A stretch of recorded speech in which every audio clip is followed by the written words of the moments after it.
Bismillahirrahmanirrahim. Assalamualaikum warahmatullahi wabarakatuh. Alhamdulillahi rabbil alamin. Wa sallallahu ala sayyidina Muhammadin nabiyil ummiyil hadil amin. Wa ala alihi at-tayyibin at-tahirin al-muttahharin wa ba'd. Allahumma ja'al majalisana majalisa Rasulillahi sallallahu alaihi wasallam.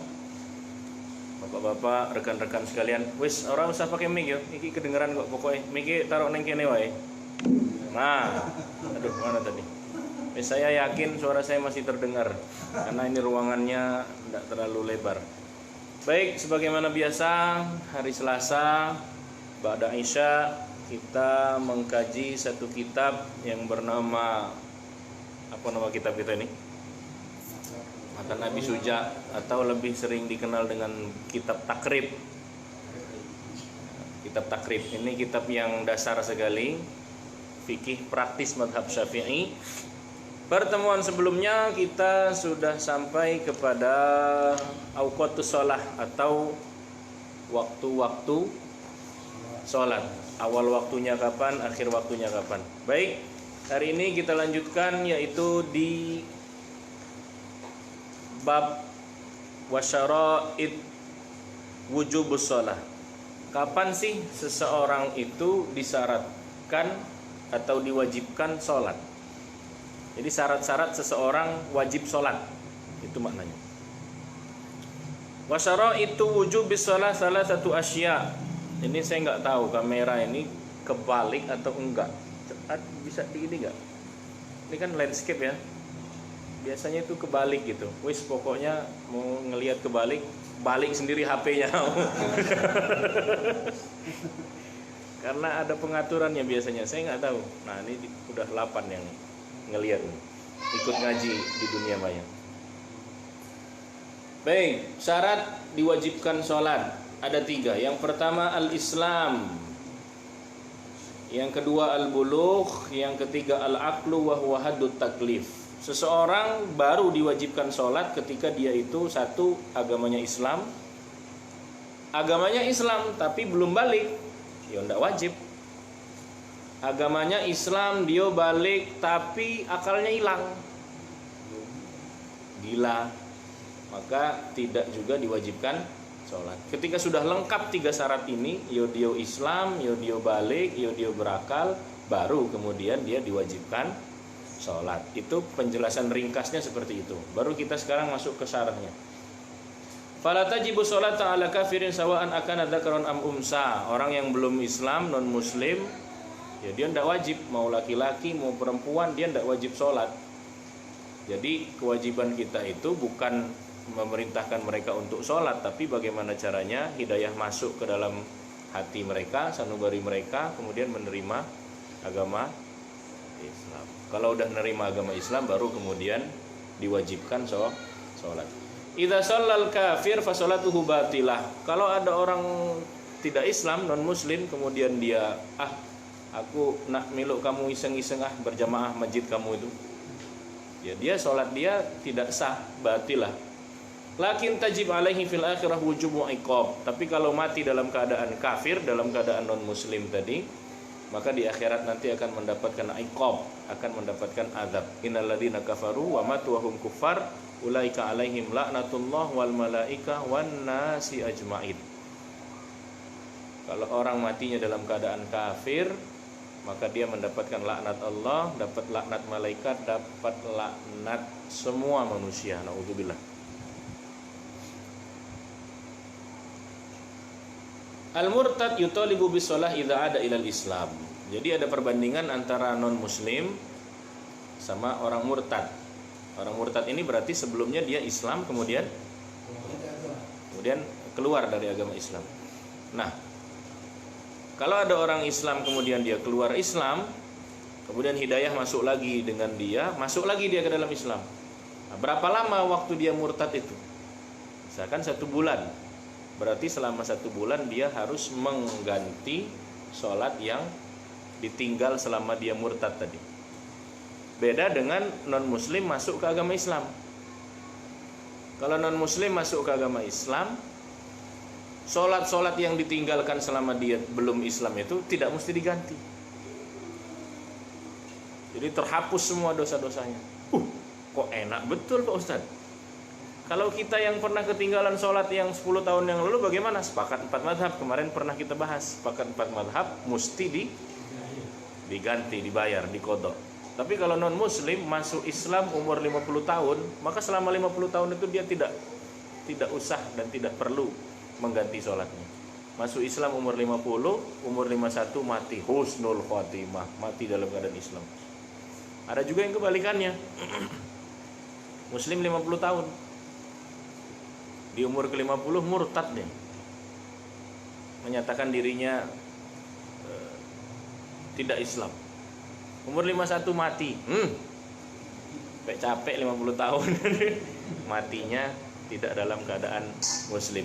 Maka kan selalu diingatkan itu kalau khutbah Jumat, fala tamutunna illa wa antum muslimun. Jadi gitu ya. Yang kedua al-bulugh. Fa ghairul baligh laisa mukallifan bis shalah.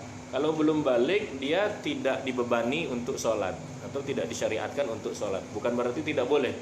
Ya kalau mau latihan sedari kecil malah bagus. Anak saya yang kecil itu kalau saya lagi umur 1,5 tahun masih. Kalau saya udah gelar sejadah dia udah rukuk tuh. Allah, walaupun rukuk doang habis itu pergi dia. Tapi nggak apa-apa, dari situ kan nanti lama-lama terbiasa. Nah, kalau belum balik dia tidak dibebani untuk sholat, tapi tidak mengapa kalau dia sholat. Fa'alamatul bulugh salasan. Seseorang dikatakan balik kalau dia ada 3 tanda pada dirinya. Yang pertama inzalul mani, ditandai dengan keluarnya mani. Baik laki-laki maupun perempuan. Perempuan itu apa ada maninya? Ada juga. Yang kedua nuzulud damul haid lin nisa. Yang kedua keluar darah haid bagi perempuan. Kalau perempuan sudah keluar darah haid berarti dia sudah balik. Yang ketiga belum keluar darah, belum juga mimpi basah, tapi umurnya sudah sampai 15 tahun hijriyah. Hitungannya hijriyah. Karena kan hijriyah ini kalau 1 tahun bedanya 11 hari. Kalau 60 tahun, berhari-hari itu. Jadi Nabi Muhammad itu umurnya 63 tahun hijriyah. Kalau qamariyahnya cuma sekitar 61 tahun berarti. 60-61 tahun. Kalau hitungan hijriyahnya 63 tahun. Kalau saya sekarang katakan 30, tapi kalau hijriyahnya mungkin sudah 31. Begitu ya, 15 tahun hijriyah maka dia dikatakan baligh. Yajibu 'alal wali ayyamuru sabiyal mumayyiz bis shalah li sab'i sanawatin. Bagi kita orang tua yang punya anak, diwajibkan bagi orang tua memerintahkan anaknya untuk sholat ketika mereka umur berapa tahun? 7 tahun. Wa darabahu idza balagha 10 sanawatin. Umur 10 belum juga sholat, orang tua diperbolehkan memukul anaknya, tapi dengan pukulan kasih sayang. Jangan dibawa balok sebesar idak. Nak sini kamu. Ku hajar ku. Ya maksudnya pukulannya pukulan kasih sayang. Mukulnya ya dengan siwak gitu kan. Tapi sebenarnya didikan orang tua dulu tuh udah pas kok. Saya tahu gebukan sapu yang buat iniin sapu itu enggak? Ya kan? Yang buat bersihin kasur itu, rotan yang ada berbunga itu. Saya lagi kecil dulu kalau belum sholat, emak saya udah ngangkat itu udah gebuk nian gitu. Kalau sekarang kan ya itulah, setiap sesuatu ada zamannya kan. Kalau anak sekarang saya tidak tahu pendidikannya, anak saya belum sampai umur 7 tahun. Tidak tahu kalau sekarang kan ya di sekolah aja buktinya beda kan. Zaman kami dulu sekolah di Gontor itu, zaman saya itu masih halal, gebuk sana gebuk sini, kelepak tempeleng sana tempeleng sini. Anak sekarang kan baru digebuk sedikit ya urusannya polisi lah apalah. Ya, gebuk tapi gebuknya dengan gebukan kasih sayang. Nah, yang kedua pasal akal tadi, berakal. Yang ketiga pasal akal ya. Pasal akal. Fala tajibu 'alal majnun aw faqidil hawas allati taj'aluhu la yaqdir 'ala tahammulit taklif. Orang yang hilang akalnya dia tidak wajib sholat. Orang hilang akal itu hukum fikihnya Masya Allah luar biasa. Orang ikat hilang akal, gilo hilang akal, dia makan babi boleh pak. Ndak puasa ndak berdosa, ndak sholat ndak berdosa, minum khamr ndak berdosa. Wong gilo tuh. Jadi mun kira-kira kamu tertarik, tidak mau sholat, tidak mau puasa, berbuat dosa tapi tidak terhitung dosa, silakan. Ndak terhitung.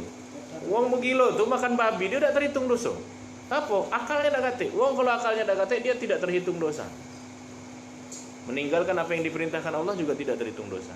Yang tertarik ya tidak apa-apa. Enak pak, tidak sholat.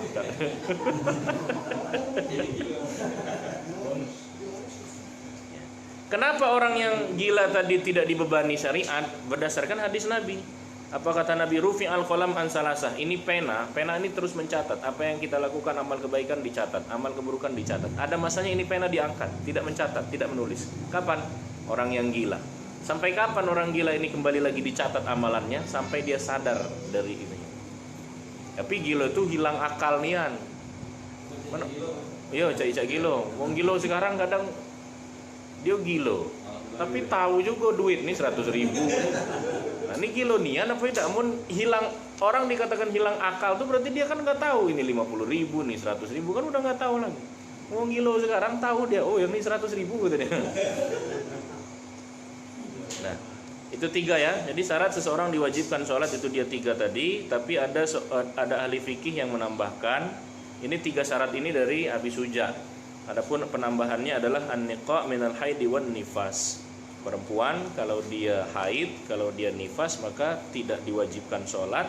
Bahkan bukan hanya sekedar tidak diwajibkan sholat perempuan yang haid dan nifas itu. Perempuan yang haid dan nifas tidak diwajibkan sholat. Plus kalau dia sudah bersih dari haidnya nanti, sholat yang ditinggal tadi tidak mesti diganti, tidak boleh diganti. Bahkan ada yang mengatakan haram diganti. Ini kan dia seminggu nggak sholat nih, selagi haid. Ada yang seminggu, ada yang 5 hari, ada yang 6 hari. Itu semasa dia haid ya sudah. Nanti ketika dia bersih dia tidak mesti mengganti. Kenapa itu tidak diganti ketika dia bersih nanti? Itu adalah rahmat kasih sayang dari Allah untuk hamba-hambanya yang perempuan tadi. Baik, kita lanjut. Wassalawatul masnunah wassunnah al-muakkadah. Wassalawatul masnunah khamsun. Nah, di sini Imam Abu Suja menyebutkan ada 5 sholat sunnah. Ada juga yang mengumpulkan sholat sunnah itu semuanya jumlahnya 33. Baik itu sholat sunnah rawatib, sholat sunnah tahiyatul masjid, sholat sunnah istisqa, sholat sunnah taubat, sholat sunnah hajat, segala macam sholat sunnah itu jumlahnya totalnya 33. Termasuk sholat sunnah sebelum dihukum pancung. Jadi ada sahabat itu ketika dia ingin dihukum pancung, di kisos, dia minta, ada permohonan dia, saya sebelum dihukum pancung saya pengen sholat sunnah dulu. Itu namanya sholat sunnah sebelum dihukum mati, sholat sunnah qatal namanya. Ada juga sholat sunnah 2 rakaat sebelum berhubungan suami istri, namanya sholat sunnah zafaf, 2 rakaat. Ada juga sholat sunnah zawal. Nah, nanti insya Allah kita detilkan. Tapi kita bahas yang ini dulu sekarang. Dalam kitab ini disebutkan wassalawatul masnunah khamsun. Imam Abu Suja mengatakan sholat sunnah itu ada 5. Apa dia? Yang pertama al-aidani, 2 id, baik itu Idul Fitri maupun Idul Adha. Yang kedua wal kusufani, sholat kusuf. Kusuf ini gerhana, baik dia gerhana matahari maupun gerhana bulan. Wal istisqa, sholat istisqa, sholat minta hujan. Wasunnah at-tabi'ah lil faraid sab'a asyrata rakaatan. Sunnah at-tabi'ah lil faraid, maksudnya sunnah yang mengikuti sholat fardu. Kira-kira sunnah yang mengikuti sholat fardu itu sunnah apa namanya? Sholat ba'diyah qobliyah atau disebut dengan sholat rawatib. Sholat rawatib dalam kitab ini totalnya 17. Nanti kalau kita jumlah semua sholat sunnah rawatib itu 22. Nah, kita kaji yang ini dulu, 17 ini. Mana 17 rakaat yang disebut sholat sunnah rawatib tadi? Yang pertama rakaatul fajri, 2 rakaat sebelum fajar, 2 rakaat sebelum subuh. Yang kedua arba'an qabla zuhri, 4 rakaat sebelum zuhur. Yang ketiga rakaatani ba'dahu, 2 rakaat setelah zuhur. Yang keempat arba'un qablal asri, 4 sebelum asar. Rakaatani ba'dal maghrib, 2 setelah maghrib. Wasalasun ba'dal isya, setelah isya 3 rakaat. Loh kok 3? Yutir biwahidatin minhunna. Kenapa 3? Karena yang 2-nya sholat ba'diyah, 1 rakaatnya sholat witir. Rakaat paling minimal sholat witir itu 1 rakaat. Sepaling minimal sholat witir itu 1 rakaat. Abu Suja mengatakan, sholawat allati tasunnul jamaah fiha wahya sholatul idul fitri. Maksud yang 5 sholat sunnah tadi yang dimaksud oleh Abu Suja adalah sholat yang disunnahkan untuk berjamaah. Disunnahkan berjamaah. Sholat istisqa, sholat id, sholat kusuf. Kalau sholat ba'diyah boleh nggak berjamaah? Hah? Boleh nggak sholat ba'diyah berjamaah? Ini kopi juga nih.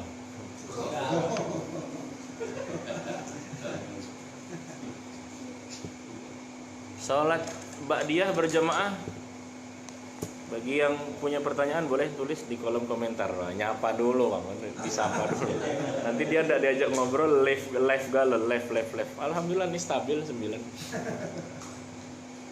Kan enak sambil dengerin kan, tahu-tahu tidur. Sholat ba'diyah boleh nggak berjamaah? Boleh nggak? Ragu ya kita jawabnya. Tidak.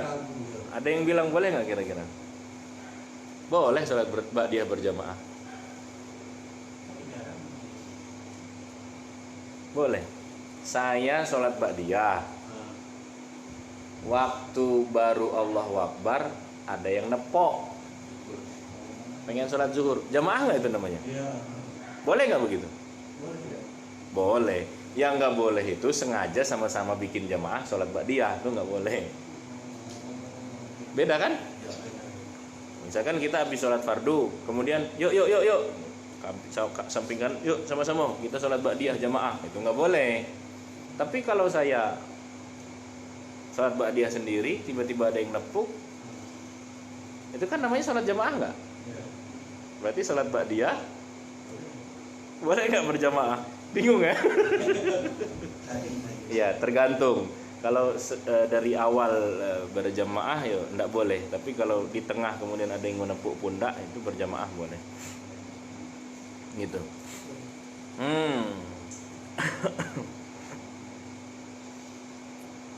As-sunnah al-muakkadah ar-ratibatun qabla al-faraid wa ba'daha hiya afdhalus sholatu ba'da sholatil fardi. Nah, jadi sholat rawatib itu adalah sholat yang paling afdol setelah sholat fardu.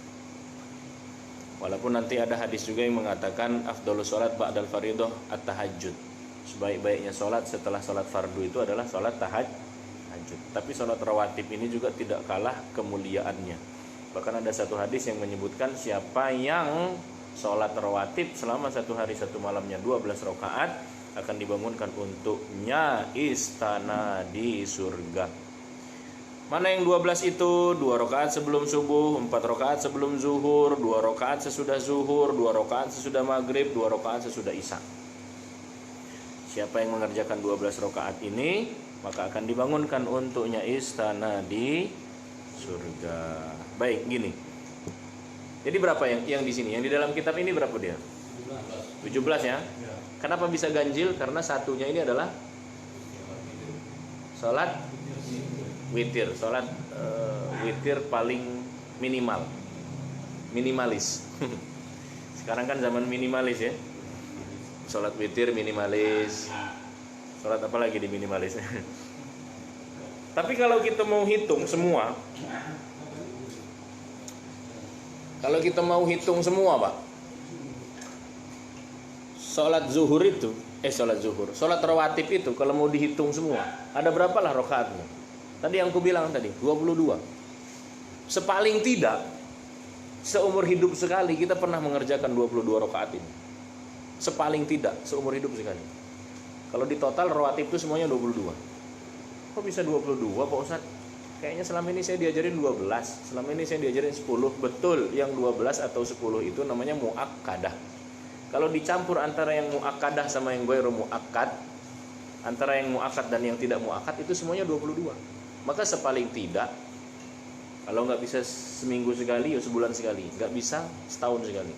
Nggak bisa juga seumur hidup pernah kita sholat rawatib 22 rakaat. Mana yang 22 rakaat Ustaz? 2 sebelum subuh. Hitung ya. Hitung dulu baru nanti dalilnya nih. Sekarang kan zamannya dalil. Nggak ada dalil nanti saya dibilang ngomong kosong. Sebelum subuh berapa? Sebelum zuhur 4. Berapa dia? Setelah zuhur 4. Sebelum asar 4. Sebelum maghrib 2. Setelah maghrib 2. Sebelum isya 2. Setelah isya 2. 22 jumlah total semua sholat sunnah rawatib. Adapun yang 2 rakaat sebelum subuh ini hadisnya kita hafal semua. 2 rakaat sebelum subuh lebih baik daripada dunia dan isinya. 4 rakaat sebelum zuhur, 4 rakaat sesudah zuhur. Mana dalilnya? Qala Rasulullah, man shalla qabla zuhri arba'an wa ba'daha arba'an haramallahu jasadahu 'alan niran. Siapa yang sholat qabliyah zuhur 4, ba'diyah zuhur 4, diharamkan jasadnya dari api neraka.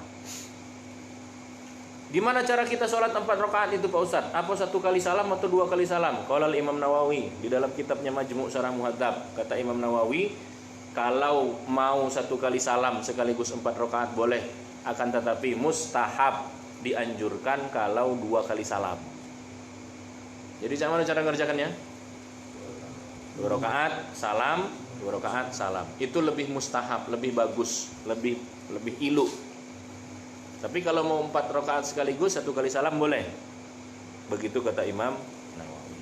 Kenapa kok 2 kali salam lebih bagus? 2 kali sholawat, ketemu 2 kali tahiyat. Nah, makin rame Pak, 15. Banyak yang bertanya nih.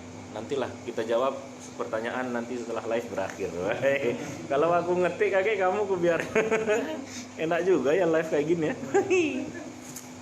Nah, jangan lupa like and share and follow. Begitu ya. Jadi 10 ya. 2 sebelum zuhur, 4 kok 2 sebelum zuhur. 2 sebelum subuh, 4 sebelum zuhur, 4 sesudah zuhur. Sebelum asar berapa Ustaz? 4. Rahimallahu imra'an shalla qabla al-asri arba'an. Allah memberikan rahmatnya, memberikan belas kasihnya, memberikan kasih sayangnya kepada hambanya yang sholat qabliyah asar 4 rakaat. Cak mana caranya? Sama cak zuhur tadi. Kamu nak sekali salam berangkat, nak 2 kali salam boleh. Nah, sebelum maghrib 2. Oh, ada sebelum maghrib Pak Ustaz? Ada Mas. Dalilnya kuat. 3 kali Nabi ulang, shallu qoblal maghrib, shallu qoblal maghrib, shallu qoblal maghrib, liman sya'a. Kira-kira kalau Nabi ngomong sampai 3 kali itu apa maknanya? Penekanan. Penting. Sholatlah sebelum maghrib, qobliyah maghrib. Sopo sing gelem. Liman sya'a itu artinya siapa yang mau. Yang mau sholat silakan. Tidak galak dem, tapi jangan dipatok sama rata. Ada yang mau, ada yang liman sya'a itu artinya kan, kalau orang ada yang mau sholat ya sudah, jangan langsung komat karena ada yang mau sholat, begitu. Kalau saya insya Allah setiap masjid saya sampaikan masalah nurut apa enggak itu urusan. Yang penting ma'ana illa nadhir. Saya itu tugasnya menyampaikan. Masalah wong nak milu atau milu payo dak galak dem, aku dak berdosa lagi. Yang berdosa itu ketika saya tidak menyampaikan. Takutnya saya masuk kategori kitmanul ilm, menyembunyikan ilmu. Kata Nabi SAW, man su'ila an ilmin fakatamahu uljima yaumal qiyamati bilijamin min nar. Kalau kita punya ilmu, kemudian sengaja kita sembunyikan ilmu tersebut, hari kiamat nanti dililit leher kita dengan api neraka. Di dalam Quran surat Al-Baqarah Innal ladzina yaktumuna ma anzalna minal bayyinat, orang-orang yang sengaja menyembunyikan bayinat, menyembunyikan ilmu, ulaika yal'anuhumullah wa yal'anuhumul la'inun, dia dilaknat oleh Allah dan dilaknat oleh orang-orang yang terlaknat. Bayangin. Maka tugas kita menyampaikan. Setuju, alhamdulillah, dah setuju, ya sudahlah. Begitu ya. Adapun yang 2 rakaat setelah maghrib, hadisnya yang 12 rakaat tadi. Siapa yang sholat 12 rakaat akan dibangunkan untuknya istana di surga. Itu 2 diantaranya adalah ba'diyah maghrib. 2 sebelum isya, mana dalilnya? Ma bainal adzanaini as-shalah, ma bainal adzanaini as-shalah, ma bainal adzanaini as-shalah. Nabi juga ngulang sampai 3 kali. Kalau ada adzan, ada iqamat, pasti diantaranya ada sholat. Masalahnya hadis qobliyah maghrib itu lebih kuat ketimbang hadis qobliyah isya. Tapi kita di sini lebihlah kita sering mengerjakan qobliyah isya ketimbang qobliyah. Memang statusnya ghairu muakkad. Ghairu muakkad itu artinya tidak ditekankan. Dia sunnah saja, tidak muakkad, tidak ditekankan. Tapi bukan berarti selamanya kita tinggal fair play saja. Kita fair play, yo adil lah. Berarti kalau tidak ditekankan itu sesekali kita kerjakan, sesekali kita tinggalkan. Nah, begitu. Jadi berapa jumlahnya tadi? 22. Baik. Dah, dalil-dalilnya sudah tadi ya. Nah, begini. Tukrahu salatun nafilah ba'dal ibtida' bi iqamati shalah li hadis Abi Hurairah anna Nabiy sallallahu alaihi wasallam qala idza uqimatis salat fala salata ilal maktubah. Iya betul, salat sunnah iki penting. Salat rawatib itu ya memang penting. Apalagi 2 rakaat sebelum subuh. Itu besar sekali pahalanya. Tapi kalau sudah qomat tidak ada salat sunnah kecuali salat maktubah. Salat maktubah itu apa ya? Salat fardu itu sendiri. Saya itu ketemu loh, sampai di Mekah loh itu saya ketemu itu. Karena kalau di Mekah itu kan imamnya baca suratnya itu ya panjang. Panjang tenan. Pernah kawan itu imam sudah mulai Allahu Akbar subuh. Bismillahirrahmanirrahim. Imam lagi baca Fatihah, masih mandi kawan tuh. Jarak antara hotel ke Masjid Nabawi, di Masjid Nabawi saat itu. Jarak antara hotel sama Masjid Nabawi itu sekitar 500 meter. Lagi mandi, imam sudah Fatihah. Mandi, ganti pakaian dulu, siap-siap dulu, berjalan dulu 500 meter ke Masjid Nabawi. Sampai Masjid Nabawi belum selesai baca ayat itu. Baca ayat belum selesai. Karena memang panjang subuh. Ya 25 menit, setengah jam. Ya, kalau kita yang 25 menit itu paling hari Jumat. Itu pun banyak nih yang protes. Banyak yang protes. Aku kemarin tuh lagi wudhu dicegat. Tad, kamu tuh panjang nian baca ayat katanya. Nah, wong ini mun kamu udah galak, ndak usah milu. Mending pala aku mikirin kamu yang lain. Iya. Dan yang lain kan pengen, yang ndak pengen paling 1, 2, 3. Kecuali kalau satu masjid itu buat demonstrasi, Ustadz jangan panjang-panjang. Lah kan Jumat seminggu sekali lah. Pasal seminggu sekali lagi kita masih banyak ngeluh. Apalagi tiap hari. Nah, itu jadi kejadiannya waktu di Mekah itu. Kalau itu tadi statusnya yang mandi dulu tadi di Masjid Nabawi. Mun aku ngalaminan ketika di Mekah. Karena imamnya itu bacaannya panjang itu ayatnya. Jadi waktu imam sudah sholat, dia salat sunnah qobliyah subuh. Imam masih baca ayat rakaat pertama, dia qobliyah subuh. Sampai ngagunian udah itu. Alhamdulillah bukan wong Indonesia. Tak tahu dari mana dia. Tapi ada juga kisah orang Indonesia itu. Nanti kita ceritakan. Sholat qobliyah nian dia. Selesai sholat qobliyah, baru ikut jamaah sama imam. Ketinggalan nggak dia rakaat? Nggak ketinggalan. Ngapo? Ayatnya belum selesai. Bayangin, sampai ditinggal sholat qobliyah dulu, itu imam belum rukuk juga. Masya Allah. Apa yang ingin kita kaji di sini apa? Jangan kamu praktek nanti di sana malu-maluin. Kalau sudah qomat, apapun pahala qobliyah subuh misalkan, kalau sudah qomat maka tidak ada sholat lagi qobliyah. Kalau sudah qomat yang dikerjakan adalah sholat fardu. Laju cak mana Ustaz ketinggalan? Apa boleh diganti? Apa boleh dikodok? Boleh. Apa Nabi pernah mengkodok sholat qobliyah ba'diyahnya? Pernah. Nabi pernah mengkodok sholat qobliyah ba'diyahnya. Jadi kalau kita ketinggalan qobliyah subuh katakanlah, kemudian kita tidak rela karena kita sampai masjid lah azan, lah qomat, tidak rela kita, ya sudah ganti saja qobliyah subuhnya ini. Kapan gantinya? Ya masing. Tapi jangan setelah subuh kita nak ganti qobliyah, kemudian sholatnya di masjid dulu lah. Pening pala uang nengok kaget. Nah, apa subuh ni ada ba'diyah? Semenjak kajian Ustaz Febri ini makin aneh orang. Jangan, itu menimbulkan fitnah namanya. Baik. Gitu ya. Nah, jadi kalau sudah qomat tidak ada lagi sholat sunnah, yang ada sholat fardu. Ya dakhulu waktu sholatur rawatib bidukhuli waktu sholat. Kapan sih sholat rawatib itu boleh dikerjakan? Ya ketika masuk waktu sholat zuhur misalkan. Kapan sholat sunnah qobliyah zuhur? Ya ketika sudah azan zuhur. Tidak bisa azan zuhur belum. Aku nak nyicil wae Pak Ustaz. Karena sebelum zuhur itu bisa 10 rakaat kita kerjakan Pak. Saya ngitung. Sebelum zuhur itu bisa 10 kita kerjakan rakaat. Tidak percaya?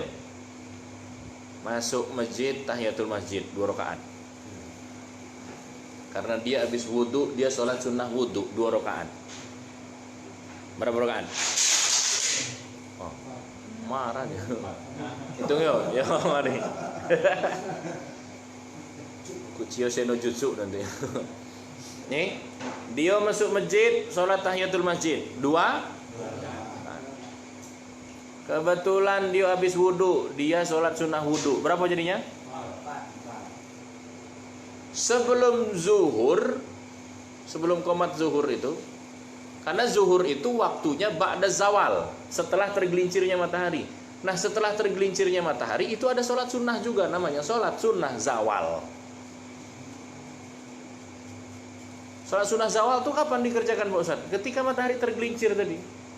Jadi di antara zuhur qomat itu dia tadi.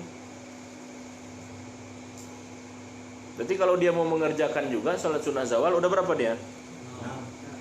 Sholat tahiyatul masjid, sholat wudu, sholat sunnah zawal, ditambah sholat qobliyah zuhur tadi. Yang berapa rakaat qobliyah tadi? 4. Berarti mau nak digawe ke galau berapa tadi? Mak caca. Aku tak pernah tak 10. 2 tulah, tidak apa-apa, tidak masalah. Lah selesai 2, nambah jadi 4. Tapi kalau yang 10 ini tidak bisa digawe ke jarak antara azan sama qomat tadi. Makanya ke masjidnya sebelum azan, biar dicicil. Jadi azan belum, kita lah mulai lah berguyur, sholat tahiyatul masjid, sholat sunnah wudu. Kayak ketika azan tinggal melakukan sholat qobliyah tadi dan sholat zawal tadi. Terus kalau kita pengen dapat semuanya tapi waktunya mepet bagaimana? Ambil yang qobliyahnya saja. Karena ketika kita mengerjakan qobliyah, otomatis kita mendapatkan tahiyatul masjid, otomatis kita mendapatkan sholat sunnah wudu. Kalau 2 rakaat kita kerjakannya, kan begitu caranya. Sholat sunnah wudu kan 2 rakaat. Sholat tahiyatul masjid berapa rakaat? Nah, kita niatnya sholat sunnah qobliyah 2 rakaat. Secara otomatis kita mendapatkan, secara otomatis ketika kita sholat sunnah qobliyah, secara otomatis kita sedang menghormati masjid. Tahiyah itu kan artinya bentuk penghormatan. Secara otomatis kita menghormati masjid, secara otomatis kita sholat sunnah setelah wudu. Itu caranya. Tapi jangan keseringan, mentang lah tahu caranya deh. Besok nanti qobliyah main. Begitu ya. Tahiyatul masjid itu artinya penghormatan kepada, karena masjid ini ada tahiyahnya, dia ada penghormatannya. Penghormatan kepada masjid, sholat. Penghormatan kepada Ka'bah, tawaf. Kalau kita masuk ke Masjidil Haram, tidak mengerjakan sholat tahiyatul masjid, tapi yang kita kerjakan tawaf. Ini mesti tahu dulu. Kan kaget sampai Masjidil Haram, sampai sana kamu aku nak sholat tahiyatul masjid, ketahuan ndak ngaji berarti. Kalau masuk Masjidil Haram dia tidak sholat sunnah, tapi tawaf. Ini untuk yang baru datang, baru pertama kali.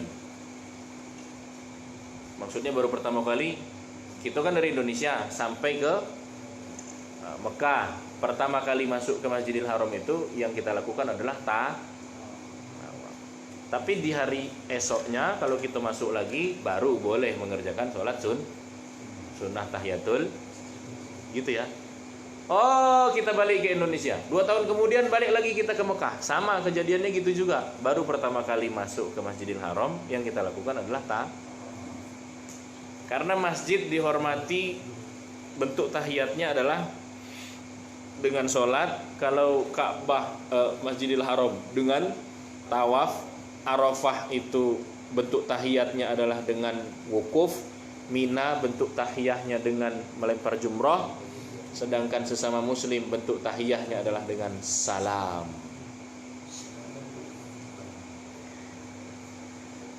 Oke.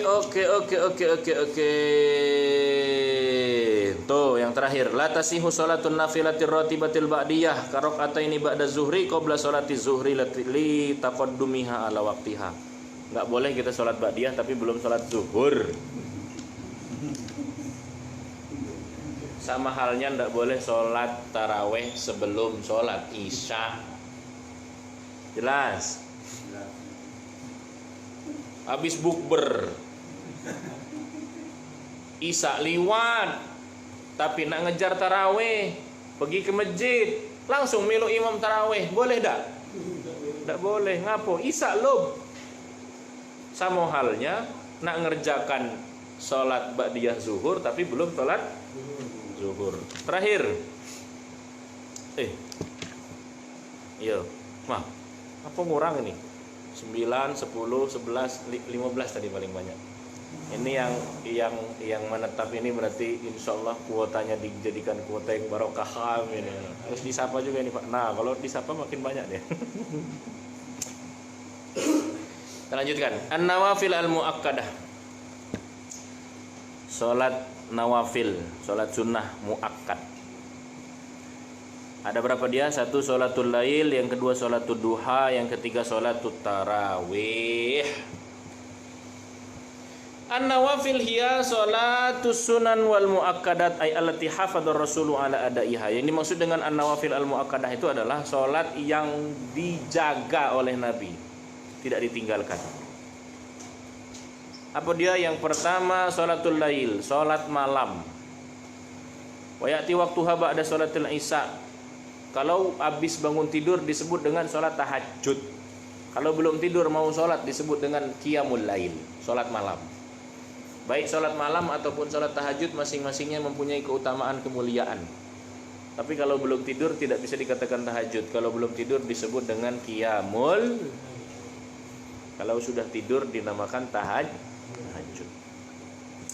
Kapan waktunya sholat malam ini, sholat tahajud ini? Setelah isya awal waktunya. Ingat, sholat tahajud juga nggak boleh kalau belum sholat. Gitu ya. Jangan cak kepakaman. Tahajud nak dari isya sampai ke subuh. Dari jam 9 sampai jam 3 tahajud. Kapan subuh? Tidur. Tahajud dari jam 9 sampai jam 3. Jam 4 dia ingat, aku belum sholat isya, kata dia. Lah baru bangun tidur. Baru bangun tidur langsung sholli sunnat tahajud lillahi ta'ala. Isya belum, tak cak. Sholat malam. Nah kan? Afdhalus sholatu ba'dal faridah sholatul lail. Sebaik-baiknya sholat setelah sholat faridah. Sholat faridah itu bisa juga disebut dengan sholat maktubah, adalah sholat malam, sholat tahajud tadi. Hukmuha sunnah muakkadah. Hukumnya sunnah muakkad. Dan sholatnya dikerjakan masna. Dikerjakan sholatnya 2 rakaat salam. Berapa maksimalnya Pak Ustadz? Ulama berbeda pendapat. Ada yang mengatakan maksimal sholat tahajud 8 rakaat. Ada juga yang mengatakan maksimal tahajud 12 rakaat. Tapi dalam pandangan mazhab Syafi'i, sholat tahajud unlimited, serah kamu. Kamu kuat 30 berangkat, kuat 100 berangkat. Nanti kalau ada ustadz yang bilang, oh sholat tahajud itu paling banyak 8 rakaat, berarti bukan ngambil dari pendapat mazhab Syafi'i. Munda salahku Hanafi. Munda Hanafi, Maliki, Hambali. Lah 3 itulah. Ya selain Syafi'i ya 3 itulah. Ya, jadi kalau dalam mazhab Syafi'i ya dia tak terhingga. Tapi ada yang mengatakan batasnya 8, ada juga yang mengatakan 12. Awal waktunya sholat Isya, setelah sholat Isya. Akhir waktunya sebelum subuh. Jadi bangsa misalkan subuh sekarang 4.56. Kamu baru sampai masjid 4.46. Belum sempat sholat tahajud. Sholat tahajud mah ya. Sholat tahajud 2 rakaat. 2 rakaat sholat tahajud itu sudah mewakili sholat tahiyatul. Karena inti sholat tahiyatul masjid itu adalah apa sih kata Nabi itu, idza dakhala ahadukumul masjid fala yajlisanna hatta yusalli raka'ataini. Kalau kamu masuk masjid jangan duduk sebelum kau sholat 2 rakaat. Misalkan azan subuh 4.56, kita masuk 4.46. Kita sholat tahajud 2 rakaat. Udah mengerjakan perintah Nabi yang tadi tidak? Baik. Kan perintah Nabi apa? Kalau kamu masuk masjid jangan duduk kecuali kamu sholat 2 rakaat. Maka baru kemudian ulama mengatakan, menyebutnya ini dengan sebutan sholat tahiyatul masjid. Kalau perintahnya mah dari Nabi, kalau engkau masuk masjid jangan kau duduk kecuali sholat 2. Yang menamakan tahiyatul masjid ini siapa? Ya ulama. Begitu. Samalah kayak ilmu fikih. Zaman Nabi apa ada ilmu fikih? Berarti Nabi tidak ngerti fikih. Yo semua yang diucapkan Nabi itulah fikihnya di situ. Apa ada zaman Nabi? Ilmu tarikh, ilmu hadis. Ada nggak di zaman Nabi ilmu hadis? Wong hadisnya aja nggak ada. Apa arti hadis itu? Hadas, sesuatu yang baru. Hadis, sesuatu yang baru. Zaman Nabi itu udah kate hadis. Kok udah kate hadis zaman Nabi? Ada nggak Nabi itu ketika bersabda itu bilang, qala Rasulullah innamal a'malu binniyat wa innamal likulli imri'in ma nawa, rawahu Bukhari wa Muslim. Nah, Bukhari lahirnya kapan? Nah, Bukhari juga muridnya Imam Syafi'i. Jadi ada sedikit lucu sebenarnya. Udahlah, nggak usah ke Imam Syafi'ian. Kita langsung kepada Al-Quran dan Sunnah saja, kata dia. Ini namanya goblok dipelihara, Pak. Kita langsung ke ini saja, ke Sunnah saja katanya, ke hadis saja. Nggak usah pakai Imam Syafi'ian. Loh, memang kalau ke hadis itu ke siapa ahli hadisnya? Imam Bukhari juga kan? Ente nggak tahu Imam Bukhari itu siapanya Imam Syafi'i? Imam Bukhari itu muridnya Imam Syafi'i. Lah Imam Syafi'i wafat 204. Imam Bukhari baru tahun 246. Sekitar itulah 240-250. Imam Bukhari ini belajarnya sama Imam gitu ya. Makanya kalau kata Imam Syafi'i, kitab sahih, kitab hadis yang tersoheh itu bukan Sahih Bukhari, malah kitab hadis yang tersoheh itu adalah Muwatta'nya Imam Malik. Kitab Muwatta' punya Imam Malik itu. Imam Syafi'i itu lebih cenderungnya kepada bidang fikih. Maka ada satu kaidah itu disebutkan, kalau dia sudah menjadi faqih, sudah menjadi ahli fikih, otomatis dia pasti ahli hadis. Kalau dia menjadi ahli hadis, belum tentu dia menjadi ahli fikih. Nggak bisa seseorang itu dikatakan ahli fikih kalau dia belum menguasai hadis. Oke, gitu salat tahajud, salat malam. Yang kedua salatud duha. Awal waktunya ketika matahari naik sekitar 1 tongkat. Itu bahasanya begitulah kira-kira. Sekitar 1 tongkat. Jadi kira-kira aja. Ketika onta mulai kepanasan.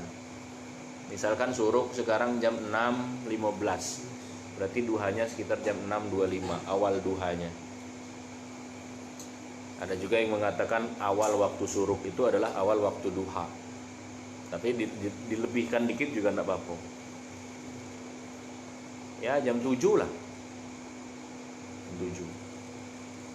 Nyari amannya seperti itu. Ya, sebenarnya jam 6.25 kalau sekarang ya, 6.25, 6.30 itu udah masuk awal waktu duha. Berakhirnya kapan waktu duha itu? Ya, berakhirnya ketika istiwa tadi. Bukan waktu zuhur, sebelum zuhur. Karena agak sekitar 15 menit sebelum azan zuhur itu waktu terlarang untuk sholat. Itu disebut dengan waktu istiwa. Waktu istiwa itu bagaimana? Ketika satu benda tidak ada bayangannya. Tancapkan satu benda, dia tidak ada bayangannya. Berarti itu waktu diharamkan untuk sholat. Ketika ini benda tersebut sudah mulai ada bayangannya, itu yang disebut dengan waktu zawal tadi. Waktu tergelincirnya matahari. Nah ngaji kayak gini repot kalau di kutub utara, Pak. Yang kita kemarin itu awal waktu masuk sholat zuhur ketika matahari mulai tergelincir. Di kita enak, mataharinya kelihatan. Yang di kutub sana gimana? Awal waktu sholat zuhur ketika matahari mulai tergelincir, apa kata santrinya? Pak kami lalamu udah nengok matahari. Cak mana matahari tergelincir tuh, Bang? Nah itu sholat duha. Aqalluha rakaataini akmaluha tsamaniyah rakaatin wa aqsaha 12 rakaatan. Sholat duha itu paling minimal 2 rakaat. Kalau mau disempurnakan 8 rakaat, paling bagus lagi 12 rakaat. Ada juga nanti hadis yang bunyinya siapa yang sholat duha 12 rakaat, man sholat duha 12 rakaatan, siapa yang sholat duha 12 rakaat, bunyalahu qasrun fil jannah, akan dibangunkan untuknya istana di surga kalau dia sholat duhanya 12 rakaat. Mau Pak istana di surga? Sholat sunnah 12 rakaat. Ustadz saya sholat sunnahnya cuma 2 rakaat. Kos-kosan di surga. Jadilah. Lah di dunia juga lah terbiasa kan tinggal di kos-kosan. Ya enggak masalah. Tinggal di kos-kosan, tapi ketika buka pintu rumah kan kapan dicek? Ngapa kau kok masuknya ke kos-kosan di surga? Ternyata sholat duhanya cuma 2 rakaat ini. Ya 8. Ya 2 enggak apa-apa. 2 tapi continue lebih bagus ketimbang kamu ngerjakan 8 rakaat tapi sekali itulah seumur hidup. Ya. Baiklah kami ambil 2 tapi dikerjakan continue, istimror. Qala Rasulullah sallallahu alaihi wasallam, pekerjaan yang paling disukai itu adalah ahabbul a'mal dawamuha wa in qalla. Meskipun sedikit tapi didawamkan, diteruskan, itu lebih dicintai ketimbang banyak tapi sekali itulah. Sedekah 10.000 tiap hari lebih bagus ketimbang sedekah 100.000 tapi sekali itulah. Diungkit sampai 3 tahun. Woi kau tahu dah, aku pernah masukin ke kota itu 100.000 sampai 3 tahun kemudian tuh ceritanya itulah ceritanya nih. Baguslah 10.000 tapi dia diam baik. Kalau dikerjakan tiap minggu 10.000 3 tahun, berapa banyaknya itu? Beda dengan yang 100.000 tadi. Sekali itulah cerita sepanjang hidup. Nah, yang ketiga yang sholat muakkadah tadi adalah sholat tarawih. Hiya sholat untuk addi fi layali syahri Ramadan. Ini sholat tarawih juga tidak sah kalau dilakukan di bulan Syawal. Nggak usah kerajinan. juga tidak sah kalau dikerjakan sebelum Ramadan. Apa faedahnya, apa fadilahnya sholat tarawih? Wah, man qama ramadhana imanan wa ihtisaban ghufira lahu ma taqaddama min dzanbih. Kalau dengar hadis ini tuh serasa dengar bulan Ramadan nih, Pak. Ya kan? Man shoma ramadhana imanan wa ihtisaban. Itu pasti dibaca terus itu.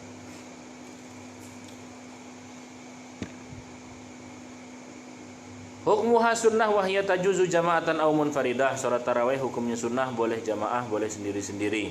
Wahya min sya'air syahrul Ramadan, itu adalah di antara syiarnya bulan Ramadan. Wa ihya ulayalihi, dan cara menghidupi malam di bulan Ramadan itu dengan salat tarawih. Apa saja keuntungannya, fadilahnya? Maghfiratud dzunub, diampuni dosa, taqwiyatul iman, menjadikan iman menjadi kuat, ziyadatud darajatu fil jannah, derajatnya ditinggikan di sisi Allah Subhanahu wa taala. Baik. Rokaatnya berapa? Wes, panjang ini. Rokaatnya perbedaan pendapat, ada yang mengatakan 8, ada yang 20, ada yang 36. Kenapa sampai 36? Karena mengganti daripada yang di Mekah. Yang di Mekah 20, setiap 4 rokaat tawaf. Yang di Madinah cemburu, dia nggak bisa tawaf. Gitu, cemburu dalam ibadah tuh bagus. Orang ibadah, kita nggak bisa ibadah, kemudian kita cemburu, bagus. Ange, tapi angenya pasal ilmu, pasal ibadah. Ada orang hafal Quran, kita ange, bagus begitu. Ada orang begini lagi, kita ange, tidak bagus. Ya, boleh, ange itu boleh. Ange ya, ange itu iri pemirsa. Boleh, tapi urusan ibadah. Nah, orang Madinah ini nengok yang di Mekah itu sholatnya 20 rakaat, tapi setiap 4 rakaat tawaf. Pahalanya lebih banyak. Yang di Madinah loh, kita tidak bisa setiap 4 rakaat tawaf. Jadi bagaimana? Untuk menggantikannya ditambah rakaat lagi. Makanya rakaatnya jadinya 36. Tarawih itu. Kita boro 36, 8 memang nges. 8. Itu juga dalil, kan setiap 4 rakaat yang di Mekah itu tawaf. Tawaf. Sedangkan tawaf aja boleh. Kita nggak bisa tawaf. Untuk menggantikan tawaf itu diganti dengan sholawat. Ini ada aja orang main-main katanya, untuk apa sholawat di tengah-tengah tarawih itu bid'ah. Pala bapak kau bid'ah. Ya, untuk menggantikan. Lah orang yang di Mekah tawaf, yang di Madinah menggantikan tawaf itu dengan tambahan rokaat. Kita menggantikannya dengan menggantikan tawaf tadi dengan sholawat. Allahumma sholli ala sayyidina Muhammad, Allahumma sholli wa sallim wa barik alaihi. Ada juga sholawat versi Valentino Rossi di dusun sana, pernah aku ngisi. Tidak salahku, ada dosa disebut. Kayak mau gimana ini? Ini live. Kebot dia. Wassalamualaikum Muhammad. Wujud kedengarannya Muhammad di bawah, Pak.